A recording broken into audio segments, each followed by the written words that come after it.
Hey there! Chore charts fall apart for the same reason every time. Nobody's sure what was actually done, so nobody's sure what's actually owed. Let me walk you through the kids' chore chart and allowance tracker, tab by tab. Start on setup. Your kids, your chores, and what each one is worth, plus how allowance splits between saving, spending, and giving.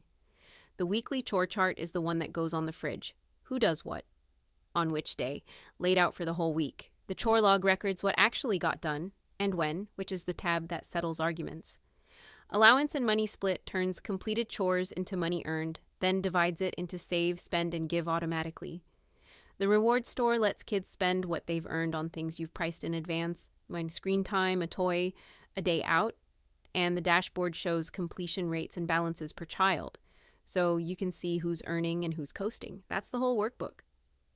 Grab your copy from the link below, and if you get stuck, just message me. Thanks for watching.